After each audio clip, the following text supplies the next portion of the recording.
नमस्कार दोस्तों, जय जय श्री कृष्णा। मैं वास्तुशास्त्र केंद्र से आप सभी का एक बार पुण्य हार्दिक अभिनंदन करता हूं। आप लोगों का बहुत बहुत स्वागत करता हूं। दोस्तों, बहुत सारे लोग पूछते हैं कि सर, हमारे घर के अंदर जो पिलर लगाते हैं वो पिलर की संख्या कितनी होनी चाहिए वास्तुशास्त्र के अनुसार। दोस्तों, हमारे घर के अंदर पिलर, हम अपने घर में मजबूती और सपोर्ट के लिए पिलर का निर्माण करते हैं। पिलर यदि हमारे घर के अंदर गलत लग जाते हैं तो इससे वास्तु खंडित होता है हमारे घर का। दोस्तों, हमारे घर के अंदर जो बरामदा होता है, जो बालकोनी होती हैं, उसके अंदर बहुत सारे लोग हैं जो एक पिलर का निर्माण करते हैं तो हमारे घर में वास्तु खंडित होता है। यदि हम अपने बरामदे या बालकोनी के अंदर 3 पिलर का निर्माण करते हैं तो इससे भी वास्तु खंडित होता है हमारे मकान का। दोस्तों, हमारे मकान के अंदर वास्तुशास्त्र के अकॉर्डिंग कभी भी हमारे घर के बरामदे के अंदर 1 पिलर या 3 पिलर की संख्या में पिलर नहीं होना चाहिए।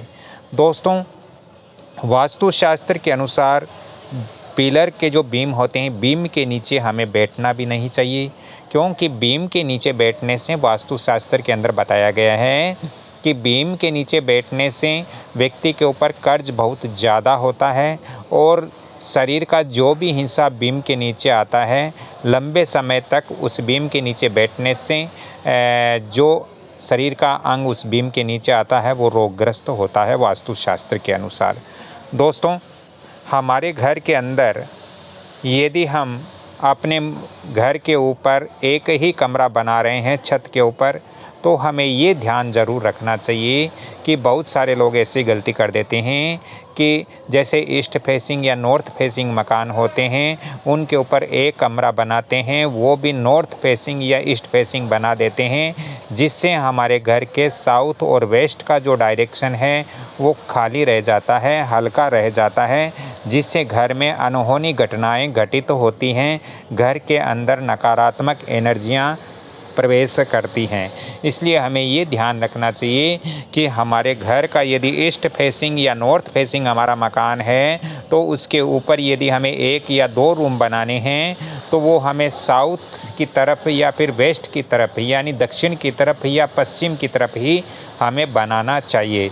जिससे क्या होगा कि आपके नॉर्थ और ईस्ट का जो डायरेक्शन है वो हल्का रहेगा और जो साउथ और वेस्ट का जो डायरेक्शन है वो भारी रहेगा, और साउथ वेस्ट का डायरेक्शन भारी होने से घर के अंदर वास्तु दोष नहीं होगा। तो इस बात का भी हमें ध्यान रखें।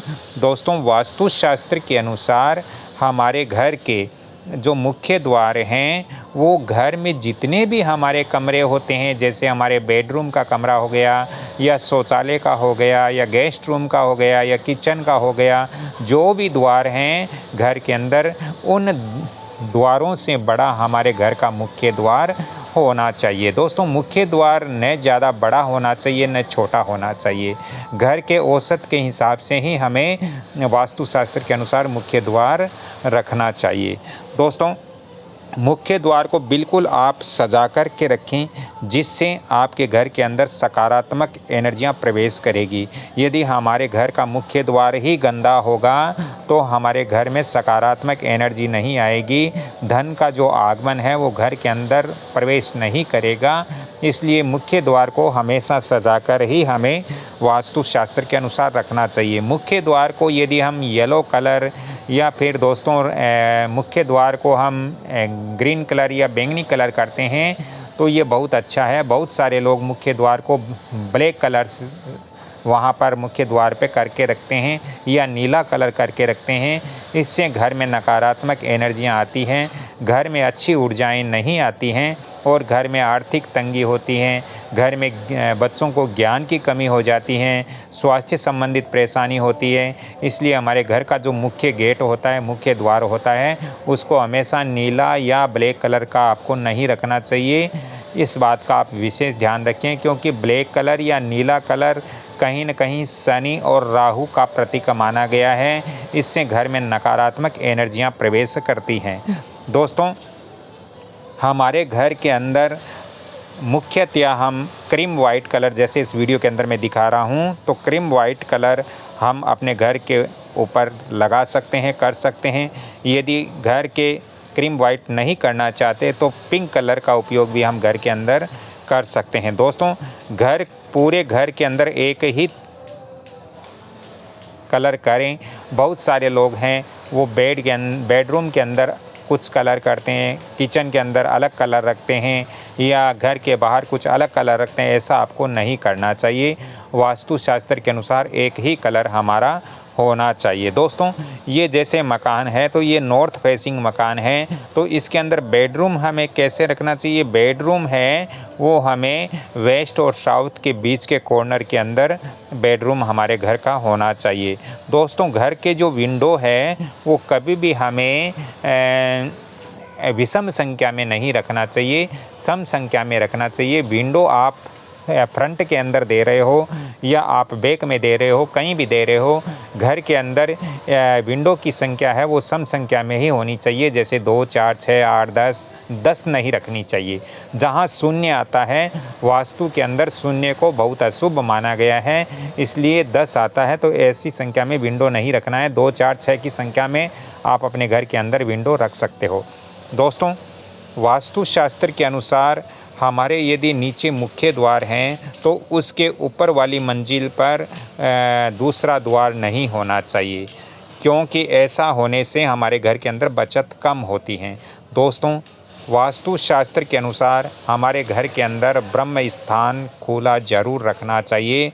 आपके घर का जो बीच का स्थान है, मध्य स्थान है, उसको खुला ज़रूर रखें, क्योंकि ये आकाश का प्रतीक होता है और इससे घर के अंदर जो सदस्य हैं उनको स्मरण शक्ति बढ़ती है, उनके अंदर बुद्धि की कमी नहीं होती है और इससे वास्तु देवता है वो भी, वास्तु देवता के नाभि पर भी भार नहीं आता है। तो इसलिए हमें जो ब्रह्म स्थान है वो खुला रखना चाहिए, क्योंकि ब्रह्म स्थान से ही हमारे घर के अंदर सकारात्मक ऊर्जाओं का संचार होता है। दोस्तों, वास्तुशास्त्र के अंदर पंच तत्व जो होते हैं, अग्नि, वायु, जल, पृथ्वी, आकाश, इनकी जो ऊर्जाएं होती है, इनको संतुलन करना ही वास्तु होता है। यदि आज की मेरी ये जानकारी अच्छी लग रही है तो इस वीडियो को आप लाइक, शेयर, सब्सक्राइब ज़रूर करें, ताकि मेरा भी मनोबल बढ़ेगा और मैं आगे भी आपको वास्तु और ज्योतिष संबंधित परामर्श आपको देता रहूँगा। दोस्तों, ये मुरलीधर भोजक चैनल या इसके अलावा कमल किशोर चैनल या इसके अलावा वंदना भोजक चैनल, ये तीनों ही चैनल वास्तु और ज्योतिष संबंधित आपको जानकारियाँ प्रदान करते हैं। इनको आप सर्च करके वास्तु और ज्योतिष संबंधित अन्य आप परामर्श या आप अन्य प्रकार की जानकारियाँ वहाँ से आप ले सकते हो। तो इस तरह से आप करके आप अपने घर के जो वास्तु दोष है उसको दूर कर सकते हो। अब आपको भी देखना चाहिए कि आपके घर के अंदर किस प्रकार का वास्तु दोष है। जैसे मैंने बताया, अगर इनमें से कोई भी वास्तु दोष है तो उनको आप तुरंत ठीक करें, क्योंकि वास्तु दोष होने से घर में अनेक प्रकार की परेशानियां और समस्याएं बनती हैं। दोस्तों, विंडो है वो न ज़्यादा बड़ा होना चाहिए हमारे घर का और न ही छोटा होना चाहिए। यदि हमारे घर के मुख्य द्वार के दोनों तरफ हम स्वास्तिक चिन्ह लगा कर के रखते हैं तो इससे महालक्ष्मी का प्रवेश हमारे घर के अंदर होता है और घर के अंदर आर्थिक तंगी भी नहीं रहती। दोस्तों, हमारे घर के ईस्ट या नॉर्थ की तरफ हमें छोटे पौधे लगाने चाहिए। वहाँ पर हम तुलसी का पौधा या मनी प्लांट का पौधा या अपामार्गा पौधा या अशोक का वृक्ष इत्यादि हम वास्तुशास्त्र के अनुसार हमारे घर के नॉर्थ और ईस्ट डायरेक्शन में हम लगा सकते हैं। धन्यवाद। अगली कड़ी में फिर मिलता हूँ। यदि वास्तु और ज्योतिष संबंधित आपको ज़्यादा परामर्श चाहिए तो आप फ़ोन नंबर भी नोट कर सकते हो, 7901718402। अगली कड़ी में फिर मैं आपसे मिलता हूँ। तब तक के लिए मैं आपसे क्षमा चाहता हूँ और वीडियो को लाइक शेयर